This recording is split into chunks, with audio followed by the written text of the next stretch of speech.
Welcome to the Dice Tower, a series of video reviews about board and card games. Here are your hosts, Tom Vassell and Sam Healy.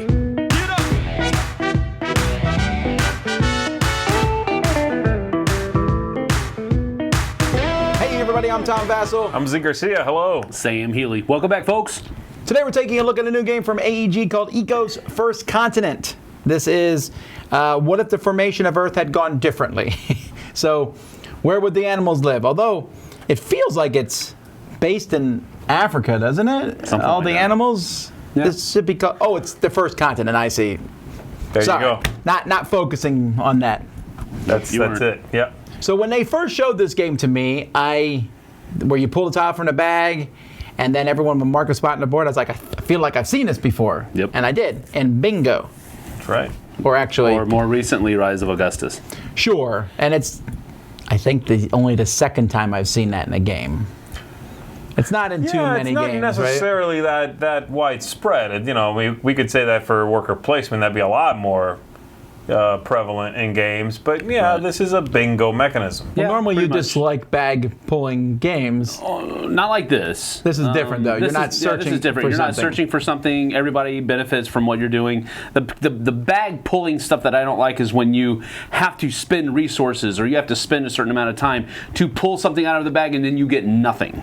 Right. You've lost all that stuff. You've lost all that work that you did for nothing. And then the next person spends less than you did and pulls out everything. That's the kind of bag pulling that I hate. Luck. Yeah. Alrighty. Well, Sam, why don't you show us how to play the game? I will do the best I can, generally speaking.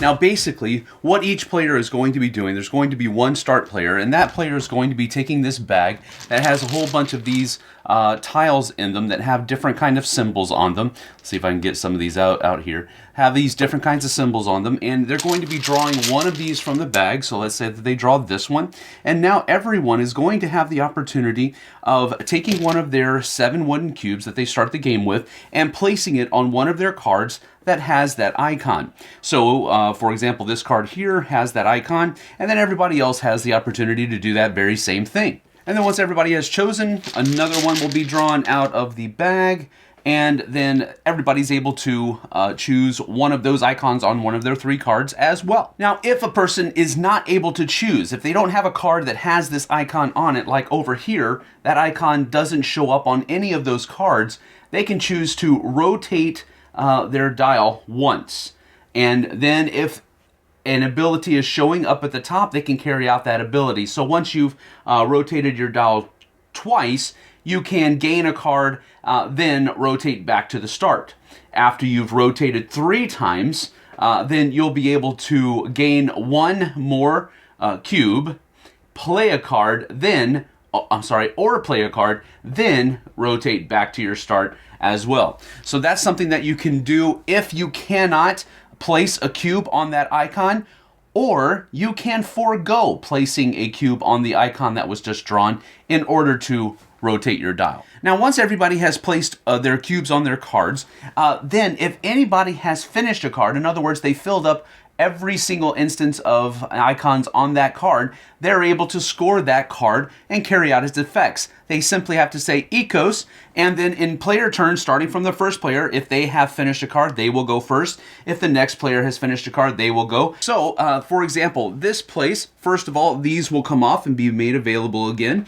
And this says gain 1 wild icon, whatever they would like, or you can gain another cube, or you can play a card, which means you'll take a card from your hand and play it up into your tableau so that now it can have cubes placed on it and possibly be able to score points with it or something to that effect. So let's say that he will just go ahead and choose to gain a wild resource of his choice. He's just going to go ahead and place that right there. And then he's going to rotate this card down. As you can see here, there are 4 leaves, 3, 2, and then 1. So he'll rotate this down like so. And now he'll be able to place things on it again If he fills it up again, he'll rotate it again.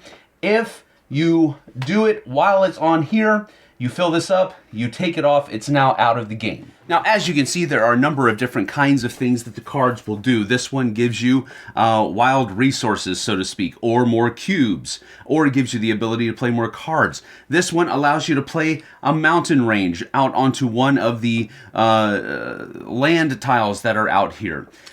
This one over here allows you to place out more tiles to expand and make the board bigger. This one over here allows you to place some animal tokens out on the board. This says you can place an antelope, a stork, a hippo, or an elephant somewhere out onto the board, and each of the different animals have restrictions on where they can be placed. Of course, land-based animals have to be placed on land tiles, and so forth and so on. This one allows you to place trees out onto one of the different kinds of things, kinds of land tiles. Down here, this one allows you to move 3 antelope one space. Then you can place an antelope right here. And then down here it says gain 2 points per antelope in this community, or play a card and place a wild resource on it. All right, so that's another thing that it can allow you to do. This one allows you to place a tree out there, but it also gives you the ability to gain 3 points if that is not the largest habitat that's out there, and it also allows you to gain 2 more kinds of icons to place out here on your cards. This one just allows you to place a jungle tile out there on the board somewhere, and it says you may also replace a blue or water tile with a jungle tile, and then you gain a card and play it. So there's just a number of different things that these cards are going to allow you to do. Now, when you're placing out these mountains or these trees, it's important to note that some tiles cannot support them. For example, a desert tile that has no mountains cannot support a tree. But if it has a mountain out there, the mountains can actually support one tree, so you'd be able to put a tree on that tile because the mountain is there. A jungle tile can support one by itself, and if it has a mountain out there, it can also support another tree, like so. But you can't put trees or mountains in the water spaces. Now, just as there are restrictions to how you can place tiles out onto the board, there are also restrictions on how you can place these different animals on the board as well. For example, storks can only go in the jungle or the green tiles. Same thing with the antelope and the lion. While the elephant can be placed in desert or jungle tiles, and then the rhino and the cheetah here can only be placed in desert tiles. The hippo, on the other hand, can be placed in water or jungle tiles, and then the shark, orca, manatee, and the fish can only be placed in water tiles. The gorilla has the distinction of only being able to be placed on a tile that has a mountain on it. Now, the person who is drawing tiles out of the bag will continue to do that until they draw a wild token. At that point, once everyone has chosen what wild resource they're going to take here, all of these will be added back into the bag, and then the bag will be passed to the next person in player order, and then they will start pulling more tokens from the bag, and the game will continue that way. Now, after that wild token has been drawn and all the effects that it carries with it are carried out, if someone has 80 or more points, then the game is over, and whoever has the most points is the winner. If you want to play a shorter game, you can play to only 60 points, but I will say that the points are gathered pretty quickly in this game, especially after a lot of these different cards are firing off more frequently. If there is a tie, the person who has the tile bag will continue pulling out one element at a time, and those elements are carried out until there is one person that is the leader, and that person is the winner. But that, in a nutshell, is how you play Eco's First Continent. All right, so what do you guys think about, first of all, the theme and the components of the game? The theming, of course, being the animals and the stuff. The components, the tiles, the bag itself with the wooden things, and then, of course, these little trays that you have to build and put the tokens in. The trays were really cool. You had to build them, of course. They don't come already assembled, but that's okay because they weren't that hard to put together anyway. And they do their purpose really well. So it's like a low-budget good thing. Yeah, I like the way they organize all the tokens. It's easy to find. I like the depths, the different depths for these two. It's a very minor thing, but it adds a very, minute 3D feel to the board as it's building. I really like that. I think that's it. It's again, like you said, it's really tiny, but it feels good. Yeah, it feels nice. It's a nice touch. The nicest component here is the bag with those tokens. The fact that they are wooden and not cardboard punch-outs, they went all out with those. Well, especially since you're going to be pulling them all the time. Shuffling them, they hold up. There is a misprint on the board somewhere where they repeated a number. And 45. It's like 42, 43, 44, 44. Is it on 46. both sides? Oh, no, it's only on one of the sides. Oh, well, there you go. Huh. That's weird. Huh. Oh, because the game ends, you can play the longer. Okay, well, there you go. Then that's not a big deal. There is two small problems I have with the components. One is I felt like when you rotate the cards, the leaves being 1, 2, 3, 4 was not easily noticeable. And when you rotate a card, it's just a little funky to be putting the tokens on it when it's upside down or sideways. It's just not as, it's a minor thing, but it's something.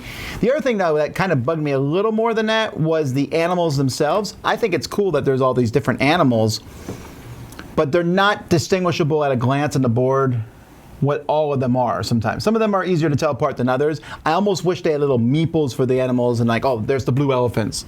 That I could distinguish them by color. That's a lot more. There's a lot of them. That would be a serious spike in price. Yep. But that's the thing, though. The game, and I like the game, so I want to say that, but the game has these animals so that if you don't know what an animal does, sometimes put out a rhino. Okay.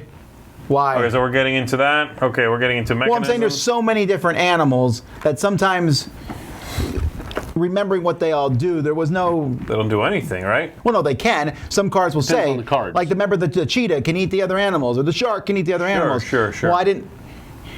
You're You're going to need to play multiple games to get that information down. Yes. Or just look through the cards and... Sure. Right. I think my biggest beef with the game, and I also liked it, by the way, I like the chit pulling system, cards that are really powerful, but they only can go off once. That's neat, versus cards that you'll trigger whatever they do, clean it, rotate it, you can do it again, even up to 4 times. My biggest issue was that it felt like the amount of stuff I'm doing that feels like progression for me versus the amount of stuff I'm doing that feels like upkeep was off. Like cards, many of them say 4 things. Give me any one card that says a bunch of things. Like this card here says, place a gorilla. Okay, I just put out a gorilla. Unless I have another card that says, gorillas score this much if they're here, it's meaningless to me. Then I gain 5 victory points. All right. This one's pretty good. Gain 2 victory points for each tree and for each mountain. So I need to make sure that I put those out there, or maybe somebody else did it without it meaning anything to them. And now I go, haha, and I score on that. If this card scores more than 16 points, discard it. Okay, so if it didn't, this one rotates and I can use it again. That's cool. I like that last power. There's just cards that have a lot of this, put out a mountain, then put out a monkey, then it's that stuff doesn't mean anything to me. Sure, and that's why I think this is one of these games that a multiple play is going to really change your attitude towards it. Sure, right. Because at the beginning I could say, well, cheetahs are this and this. This trees are important for this. And also, I think it's really important that once you decide to stop doing the starter sets, that you have to draft. Yes. Now you're talking. If you're drafting, then those issues start to go away. But otherwise, they absolutely go away. Yeah. But even with the starter set of the cards, you know that if it's not benefiting you, it could possibly be benefiting somebody else. But you don't know where they're going to go. Well, you don't want to place trees in the same habitat then, because somebody might be scoring trees that are in the same habitat. So you want to make multiple smaller habitats instead of one huge one that's going to give somebody a lot of points. Right. So it's that kind of thought process that even with the starter decks, you can still use the logic, I guess you could say, or that deduction. So I don't have as much of a problem, but I definitely see what you're doing, because you're not necessarily helping yourself. You're probably or possibly helping somebody else and you don't even know it. Yeah, it just felt a little upkeepy. You know what I mean? I get that, but yet I really liked it. I felt like this was a deeper game. Yeah. I think that it's almost a tricky game because you teach it, it's like, oh, this is a simple, light game. That's true. And it's not quite. It's a much more involved game, which tends to be what John DeClair's MO is that he has some simple ideas, but he can build upon them. So like, I would rather play this than Rise for Augustus, unless of course I'm playing with new people. Then of course I'd rather play Rise for Augustus because they'll understand it. But as a gamer, to me, seeing the game board change in the mountains, and I'm trying to get my cheetah strategy together or whatever it is, right. I find that fascinating. And like next time I want to play. I hope the next time I play is I play with people who've already played. Because I want to then say, all right, we already know how to play this. Let's draft cards. Let's get into it. Yeah, I still like Rise of Augustus a lot. I think I like this one better, though, because there is more interaction.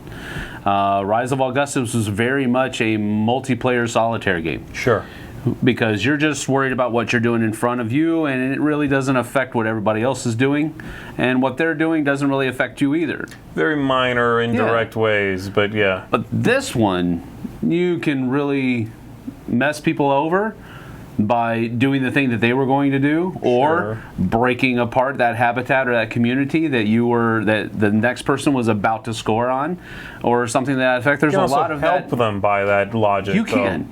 It's one way or the other. But I like the interaction that's here that isn't really in Augustus. I like Augustus better than this. I still like that better. Now that being I said, think the clarity of design in that game is a little stronger. Yeah, the core mechanism really is the same, right? Pull a thing, use that symbol, and eventually you hit a wild. Same thing in that game. Yeah. Shuffle them back in. It's all basically the same exact thing. Even the symbols down the side of the card with the most common at the top and the most rare at the bottom. I mean, it's a one-to-one with that aspect of the game. But I just find that game cleaner. I don't know. No, and I get that. And I was going to say, with all this cool interaction stuff, there is a little bit more downtime. Yeah. Because I'll be like, ooh, my thing went off. Oh, hang on, what are you doing? Okay, and then like Z said, 4 things on the card. The next person, 3 things. Then it comes to me, and I'm like, whoa, hang on. I knew what I was going to do, but the board just changed. Yes. And again, so I think going into this, what's your mindset? If you want that more interactive, in-depth experience, then this, I think, is going to. I mean, and the theme is there. Yeah. You don't see cheetahs running around in the water. You don't see manatees in the mountains. Yeah. Another thing that I did like that I think this did better, and maybe it's just because I don't remember, but I don't think Augustus had anything that if you didn't have one of those symbols, I don't think it had anything that you could do.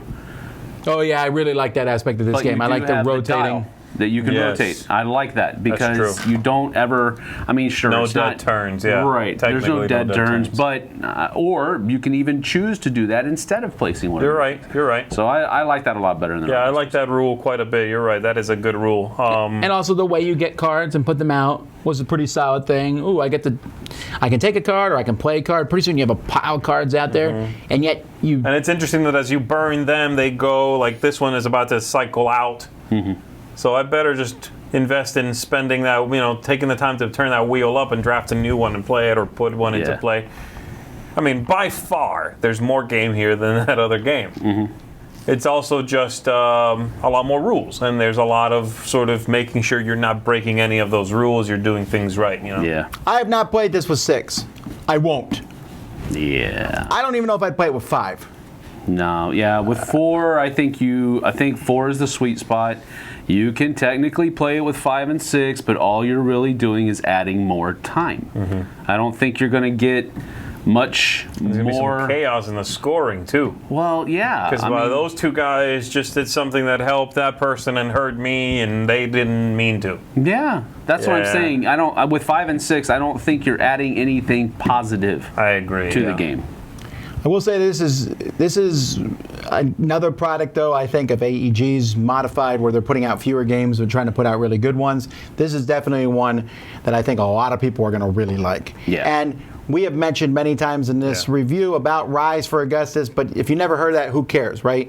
This is going to feel really fresh and different to people, especially if you never played the other game, because it's just it's a unique thing, and it's a cool theme, cool art, cool solid components. it's a good package all Right, around. and showing the mountains and I mean, you saw them in the explanation, but the mountains and the trees are really cool pieces. Ain't no mountain high. All right, so for It's me, a good production, man. Yeah. Yeah. this is 1.5 trees up.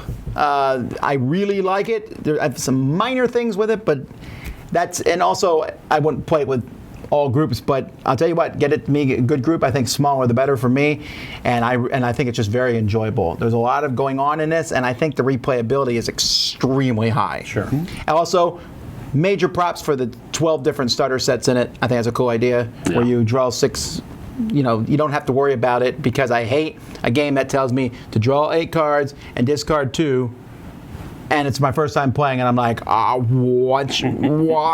Give me my cards as a starter set. Great, I'll work with this, and then I can jump into that drafting later. Yep. Right. Cool. Yeah, I like the 2. I give it a solid shark fin up.